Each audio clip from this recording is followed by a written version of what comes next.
چاہے جنگ صفین ہو یا چاہے جنگ احد ہو، خندق ہو، تو جب کبھی بھی جنگ چلتی تو کچھ غیر مسلموں کو جنگ کے قیدی بنا کر جب مدینہ تشریف لے آتے تو ان پر ہرجانہ جو ہے عائد کیا جاتا تھا، فائن۔ کیا ہے فائن؟ اگر آپ کے پاس پیسے ہیں تو پھر پیسے دینا چاہیے، اگر مال غنیمت ہے تو پھر اس کو بیت المال میں جو ہے داخل کر دیا جائے گا۔ آپ کے پاس کچھ بھی نہیں ہے لیکن اگر آپ کے پاس علم ہے تو اللہ کے رسول صلی اللہ علیہ وسلم نے اس علم کو اصحاب صفہ پر جو لوگ بیٹھے ہوئے تھے ان کو سکھانے کے لیے ڈیوٹی عائد کر دی تھی، الاٹ کر دی تھی۔ اب اس سے اندازہ ہوتا ہے کہ ساری دنیا اور کائنات کا منبع اور مرجع اور مرکز علم کا اللہ کے رسول صلی اللہ علیہ وسلم کی ذات ہے، تو پھر اصحاب صفہ پر بیٹھے ہوئے صحابہ کو وہ کون سا علم دیا گیا ہے جو اللہ کے رسول صلی اللہ علیہ وسلم نہیں دے سکتے لیکن جنگی قیدی یہودی اور نصارہ دے رہے ہیں؟ بات سمجھ میں آ رہی ہے آپ کو؟ تو اس کا مطلب یہ ہوا کہ علم ہوتا ہے، وہ دین کا نہیں، دنیا کا نہیں، لیکن علم کی دو قسمیں ہیں۔ ایک ہے علم ضار یعنی نقصان پہنچانے والا علم، اور ایک ہے علم نافع یعنی نفع دینے والا علم، فائدہ پہنچانے والا علم۔ چلو ایک مولوی صاحب ہے، مولوی صاحب جو ہے دین کی خدمت کرتے ہیں، تعویذ پلیتے کرتے ہیں، پھونک مار کرتے ہیں، پلیتے لکھ کر دیتے ہیں، نیمبو کاٹ کر آپ کے اوپر جو ہے نہاوٹ ڈال دیتے ہیں اور نیمبو دم کر کے پیسے بھی آپ کے پاس سے لے لیتے ہیں۔ ایک ڈاکٹر جو ہے، ڈاکٹر بنا ایک لڑکا، دنیا کا علم، لیکن غریبوں سے پیسے نہیں لے رہا ہے، فری میں ٹریٹمنٹ کر رہا ہے۔ اب بولیے کہ کس کا علم دین کا تھا اور کس کا علم دنیا کا تھا؟ بغیر پیسوں کے غریبوں کا جو علاج کر رہا ہے وہ ڈاکٹر کا MBBS ڈگری، دین کی ڈگری ہو گئی، اور جس نے قرآن اور حدیث کو پڑھا اور لوگوں سے لوٹ رہا ہے، پیسے غصب کر رہا ہے، تو پھر وہ علم دین نہیں، وہ علم نقصان پہنچانے والا دین ہے۔ تو آپ کو بات سمجھ میں آ گئی کہ علم دین اور دنیاوی نہیں ہوتا۔ اگر ایسا ہوتا تو پھر ایک اور حدیث آپ کے سامنے رکھ دیتا ہوں، اطلبوا العلم ولو کان بالسین، کہ اللہ کے رسول صلی اللہ علیہ وسلم نے فرمایا کہ تم علم کو حاصل کرو اگرچہ کہ چائنا کا سفر ہی کیوں نہ کرنا پڑے۔ اب سارا علم مدینہ اور مکے کے اندر جو ہے پورا لوٹ کر یہاں پر ضم ہو گیا ہے، تو پھر چین کے اندر وہ کون سا علم ہے جس کو اللہ کے رسول صلی اللہ علیہ وسلم نے اشارہ فرمایا ہے؟ تو اس بات کو بھی ہم لوگ غور کرنا چاہیے۔ اگر قرآن ایک ایسی چیز ہے میرے پیارے بچوں اور بچیوں، میرے نہایت پیارے بچیوں، قرآن کو ہم لوگوں نے ایسا کر دیا ہے کہ صرف طاقوں میں سجانے والی ایک کتاب بنا دی گئی ہے، مقدس کتاب۔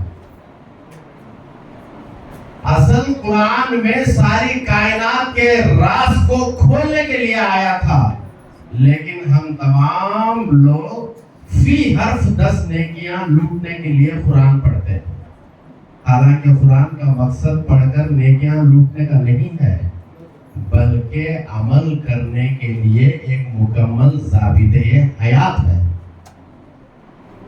پروں کو کھول، زمانہ اڑان دیکھتا ہے، پروں کو کھول، زمانہ اڑان دیکھتا ہے، زمین پہ بیٹھ کے کیا آسمان دیکھتا ہے۔ پروں کو کھول، زمانہ اڑان دیکھتا ہے، زمین پہ بیٹھ کے کیا آسمان دیکھتا ہے۔ कहते हैं कि चलिए यहाँ पर 4 मेरे असातिज़ा इकराम यहाँ पर बैठे हुए हैं। इसमें सबसे पहले रशीद सर हैं, उसके बाद हमारे हाशिम सर हैं, और एकदम हमारे फेवरेट सर मालिक सर हैं, और उसके साथ आरिफ अमीनी साहब हैं। ये चारों के 4 मेरे उस्ताद हैं। हाँ, डाइट में मुझे हाशिम सर साइकोलॉजी सब्जेक्ट पढ़ाया करते थे। 10वीं जमात में हमारे एएमओ साहब मुझे सोशल पढ़ाया करते थे। इसी तरह रशीद सर मुझे उर्दू पढ़ाया करते थे, और आरिफ अमीनी साहब भी उर्दू पढ़ाया करते थे। आज मैं ये बातें आपके सामने इसलिए कहना चाहता हूँ कि हमारे सामने थोड़ी तब्दीली आना है, थोड़ा बदलाव आना है। आज अल्लाह तबारक तआला ने हमें यहाँ पर पहुँचा है, इस मुकाम तक पहुँचाया है। ये 2 चीज़ें हमारे पास आना है, एक कलम की कदर करना है, दूसरा उस्ताद की कदर करना है। उस्ताद की कदर करने पर, कलम की कदर करने पर अल्लाह तबारक तआला आला और ऊंचे मुकाम पर पहुँचाएंगे। इसलिए मैं कुछ कहने से हमारे असातिज़ा इकराम से इजाज़त चाहता हूँ। आज यहाँ पर जो विदाइया जलसा हो रहा है, ये जलसे का एक मकसद है कि आप यहाँ से इंटरमीडिएट कर, हमारा यहाँ पर टर्निंग पॉइंट है। बनना भी यहीं पर है, बिगड़ना भी यहीं पर है। हमें जिंदगी को सुधार भी सकते हैं, जिंदगी को बिगाड़ भी सकते हैं। फरमाते हैं कि इंटरमीडिएट एज कहते हैं। यहाँ पर पूरे के पूरे फैसले होते हैं। इसलिए मंजिल नहीं सो सफर बेकार है। जो मंजिल है, सफर करता है, ऐसा सफर बेकार है। मकसद नहीं है जिंदगी का, कोई मकसद नहीं है, जिंदगी गुजारता है। ऐसा जिंदगी गुजारने का भी मकसद बेकार है। इसलिए हमारी जिंदगी का मकसद भी होना चाहिए, हम जहाँ पर जाना चाहते हैं उसकी मंजिल भी होना चाहिए। आज हम यहाँ पर ठान लेना है कि हमें हमारी जिंदगी किस तरह से सुधारना है। अब जितना भी वक्त हमें बेकार करे हैं, गुजारे हैं, ये वक्त जाया करे हैं, ये वक्त को जाया किए बगैर अब जो बचा कुचा वक्त है, ये वक्त। लेकिन रशीद साहब के साथ बहुत नजदीक हूँ, लेकिन उर्दू से ताल्लुकात नहीं। मैं तेलुगु मीडियम से ताल्लुकात रखता हूँ, लेकिन रशीद साहब जब से इस कॉलेज को आए हैं तब से उर्दू को बहुत करीब रहता हूँ।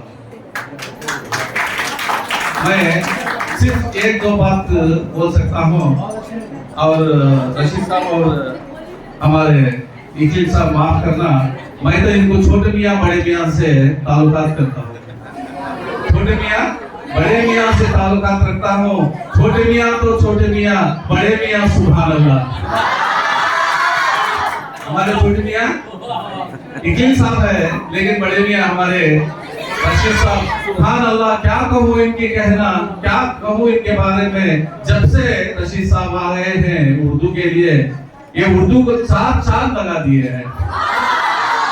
तब से मैं ताल्लुकात जब से हमें उर्दू से आई, जब से रशीद साहब और इकलील साहब आए, मेरी जबान तेलुगु है, लेकिन इनके साथ बैठने उठने से थोड़ी मेरी उर्दू भी जबान आ गई है।